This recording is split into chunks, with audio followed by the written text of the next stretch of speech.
سائنسدانوں کو نشانہ بنا ڈالا اس نے.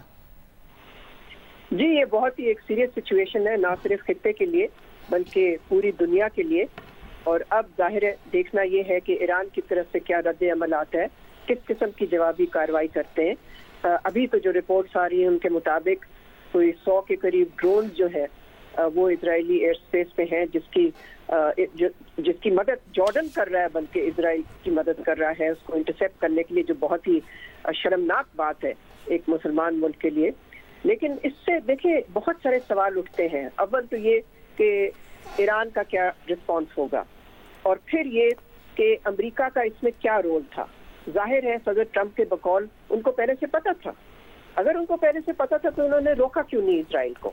اور پھر یہ کہنا کہ مذاکرات کا ونڈو ابھی بھی کھلا ہوا ہے، تو میرا خیال ہے یہ تو توقع کرنا بالکل ہی اس وقت. ملیحہ صاحبہ I'm sorry to interrupt، ایک سوال میں پوچھنا چاہوں گا. آپ کو نہیں لگتا کہ ڈونلڈ ٹرمپ جو یہ دعویٰ کرتے ہیں کہ میں نے پاکستان انڈیا کی لڑائی جو ہے وہ فون پر بند کروا دی، وہ جو رشیا اور یوکرین کی جنگ میں پوٹن سے بھی بات کر رہے ہیں گھنٹوں گھنٹوں فون پر، چائنیز صدر سے بات کر رہے ہیں، وہ اسرائیل کو روکنے میں ناکام ہے. ان کے ہاتھ سے نکلا ہوا بچہ ہے اسرائیل، وہ اسے روک نہیں سکتے، تو اب وہ اپنی جیب بٹھانے کے لیے کہہ رہے ہیں کہ ہاں ہمیں اطلاع تھی اور انہوں نے اپنے لوگوں کو وہاں سے نکال لیا تھا. بس نہیں، دیکھیں آپ کا یہ کہنا کہ وہ روک نہیں پائے، یہ کیسے کہہ سکتے ہیں آپ؟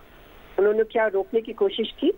کیا ہمارے پاس اس کا ثبوت ہے کہ انہوں نے روکنے کی کوشش کی؟ میں سمجھتی ہوں ان سوالوں کے جواب نہیں ہے ہمارے پاس.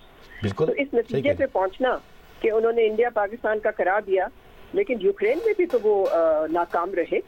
لیکن اسرائیل کے ساتھ دیکھیں، ان کو اگر اتنے دن پہلے پتا تھا، جو آپ کو بھی معلوم ہے، آپ رپورٹ کر رہے تھے اس کے بارے میں، کہ اپنے اڈے جو ہیں گلف میں وہ امریکہ خالی کروا رہا تھا. بالکل. تو اگر اتنے دن پہلے پتا تھا انہیں تو کر کیا رہے تھے پھر یہ لوگ؟ میں سمجھتی ہوں کہ امریکہ کو اس کا جواب دینا پڑے گا، اس کے باوجود کہ سیکرٹری آف اسٹیٹ روبیو نے کہا ہے کہ جی ہمارا تو کوئی تعلق نہیں تھا، ہم اٹیک میں انوالو نہیں تھے. اگر انوالو نہیں تھے تو جیسے میں نے پہلے کہا، کیا انہوں نے ایک پیسو اپروول دی تھی، ایک گرین لائٹ ایک قسم کی دی اسرائیل کو؟ تو دیکھیں اس کے بہت ہی خطرناک نتائج ہوں گے. اچھا ملیحہ لودھی صاحبہ کہیے گا، اب اس پر OIC تنظیمیں کوئی کردار ادا کر سکیں گی؟ ان کے کردار پر بھی نظر رکھنی پڑے گی ظاہر ہے. جی پہلے تو میں یہ کہوں گی کہ اتنی افسوسناک بات ہے کہ OIC نے جو غازہ میں خون خرابہ ہو رہا ہے، جینوسائیڈ ہو رہا ہے، اس کو تو روک ہی نہیں سکے وہ، اس لیے کہ عرب دنیا جو ہے وہ ڈیوائیڈڈ ہے. کچھ تو ملے ہوئے ہیں مغربی ممالک کے ساتھ، افسوس سے کہنا پڑ رہا ہے. لیکن اب ظاہر ہے آپ ٹھیک کہہ رہی ہیں کہ یہ بہت ہی اہم وقت ہے مسلمان دنیا کے لیے، بہت ہی اہم وقت ہے OIC کے لیے. اب دیکھتے ہیں کہ وہ کیا کرتے ہیں. فی الحال تو آپ کو معلوم ہے کہ سعودی عربیہ سے بہت سخت کانڈمنیشن آئی ہے، کچھ گلف ممالک کی بھی، پاکستان کی طرف سے بھی اسٹرانگ اسٹیٹمنٹ ہے. لیکن دیکھیں اسٹیٹمنٹ سے کام نہیں چلے گا، اب دیکھنا ہوگا کہ یہ مسلم ممالک کرتے کیا ہیں ان سولیڈیرٹی ود ایران. اچھا ملیحہ صاحبہ، جو سب سے اہم بات ہے وہ ہم دیکھتے ہیں 7 اکتوبر 2023 سے لے کر آج تک جو اسرائیل کا کردار ہے علاقے میں. جس طرح ہم نے دیکھا کہ بھارت ہمارے خطے میں بلی بنا ہوا تھا، جس کو چاہتا تھا اس سے بدماشی کرتا تھا، پاکستان نے اسے کرارا جواب دے کر چپ کرایا. لیکن جو اسرائیل کا کردار ہے، اس نے حملہ کیا غزہ پر اور کہا یہ میرا حق دفاع ہے، پھر یمن پر حملہ کیا، شام پر حملہ کیا، لبنان پر حملہ کیا، اسرائیل میں تہران میں ہارٹ آف ایران نشانہ بنایا اسماعیل ہنیہ کو، اور آج یہ اٹیک بدماش بنا ہوا ہے. آپ بالکل ٹھیک کہہ رہے ہیں، یہ کرمنل سٹیٹ ہے، یہ ایک ٹیررسٹ سٹیٹ ہے اسرائیل، جس نے دھجیاں اڑا دی ہیں انٹرنیشنل لا کی، ہیومینٹی کی. اور جس طرح سے آپ نے بیان کیا کتنے ملکوں پہ انہوں نے جنگ مسلط کی ہے. اور جو غازہ میں ابھی بھی ہو رہا ہے وہ تو اتنا دردناک ہے. تو میں پھر واپس آؤں گی عرب دنیا پہ، مسلمان دنیا پہ، کیا کیا ہے انہوں نے، کیسے رسپونس کیا ہے، اور کیوں نہیں کیا انہوں نے.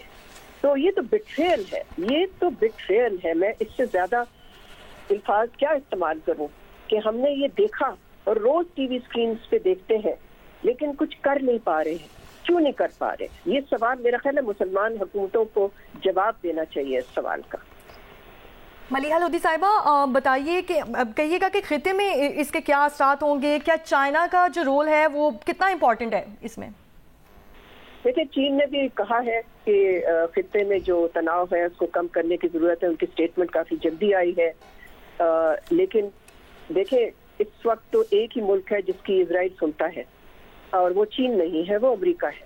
ٹھیک ہے, تو اگر امریکہ تو اس میں ملوث ہے تو پھر تو میں سمجھ رہی ہوں کہ ہم بہت ہی ایک خطرناک سچویشن کی طرف جا رہے ہیں, اور ایران کا رد عمل دیکھنا ہوگا ہمیں کہ وہاں سے کس قسم کا رسپانس آتا ہے. تو اس وقت پاکستان کے لیے بھی بہت ضروری ہے کہ ہم ایران کے ساتھ کھڑے رہیں شانہ بشانہ, ان سپورٹ, ان سولیڈیرٹی. میں سمجھتی ہوں کہ پاکستانی عوام کی یہ توقع ہوگی ہماری حکومت سے. اور پھر جیسے میں نے پہلے بھی کہا, امریکہ کو بہت سارے سوالوں کے جواب دینے پڑیں گے. اچھا ملیحہ صاحبہ, ہم بات کرتے ہیں ایران اور روس کے قریبی تعلقات رہے ہیں, لیکن اس وقت کیا روس کوئی رول پلے کر سکتا ہے؟ نہیں, میں نہیں سمجھتی کہ روس رول پلے کر سکتا ہے. جیسے میں نے پہلے عرض کیا, اس وقت صرف ایک ہی ملک ہے جو رول پلے کر سکتا ہے جس کی اسرائیل سنتا ہے, اور وہ امریکہ ہے. روس اس میں نہیں سمجھتی کہ ان کی اس طرح کی لیوریج ہے اسرائیل کے ساتھ. ہاں اسٹیٹمنٹ ضرور آئیں گے وہاں سے, لیکن اسٹیٹمنٹ سے اس وقت کام نہیں چلے گا. آپ کہہ رہی کہ امریکہ کے علاوہ کوئی رول پلے نہیں کر سکتا, تو کیا او آئی سی میں شامل جو ملک ہیں وہ انفلوئنس کر سکتے ہیں امریکہ کو کہ بھئی ہم تمہارے اتنے بڑے اسلحے کے خریدار ہیں, تمہاری ساری ایکسپورٹس جو ہیں وہ ہمارے بلبوتے پر قائم ہیں, تو اگر ہمارے ساتھ تم نے تعاون نہ کیا اور اسرائیل کی بدماشی نہ روکی تو ہم تمہارے ساتھ کھڑے رہیں گے. کسی طرح کا انفلوئنس کر سکتے ہیں؟ بالکل صحیح کہہ رہے ہیں آپ, کیوں نہیں کر سکتے؟ آخر پہلے ماضی میں کیا تھا انہوں نے, لیکن اب لگتا یہ ہے کہ اس قسم کا جو تکڑا رسپانس جس کی ضرورت ہے عرب دنیا سے, مسلمان دنیا سے, وہ فی الحال تو ہمیں نظر نہیں. یعنی آپ کہہ رہی ہیں انف از انف کی آواز آنی چاہیے اور مل کر آنی چاہیے. جی بالکل آنی چاہیے. دیکھیں انہوں نے انٹرنیشنل لا ہر چیز کی دھجیاں اڑا کے رکھ دی ہیں, اور انہوں نے سویلینز کا بھی نہیں سوچا. یہ اٹیکس جو کیے ہیں ایران پہ, تو ہر قسم کی, یعنی کہ جس کو وار کرائمز کہتے ہیں, they have committed multiple war crimes. تو اس کا is it declared war criminal ویسے ہی نیتن یاہو؟ جی بالکل ٹوٹل کرمنل ہے وہ. ملیحہ لودھی صاحبہ, آپ یہ بھی کہیے گا سفارتی طور پر اب اس کا کیا حل ہے, کون اس میں اپنا کردار ادا کرے گا, اور اب توازن کیسے قائم ہوگا؟ دیکھیے سب سے پہلے تو ظاہر ہے UN سیکیورٹی کاؤنسل کی ایمرجنسی سیشن کی ضرورت ہوگی, اور اس میں اگر امریکہ کا پہلے ہم رول دیکھیں تو وہ تو ہمیشہ جو بھی چیز اسرائیل کے خلاف آتی ہے وہ ویٹو کر دیتے ہیں. انہوں نے ابھی حال ہی میں ایک سیز فائر ویٹو کیا, جو 15 ممبرز ہوتے ہیں سیکیورٹی کاؤنسل کے, 14 ممبرز نے حمایت کی کہ غزہ میں سیز فائر ہونا چاہیے, لیکن امریکہ نے ویٹو کر دیا. تو اب ظاہر ہے سب سے اہم جو ادارہ ہے دنیا کا جس کا کام ہے جنگ کو روکنا, وہ ہے سیکیورٹی کاؤنسل.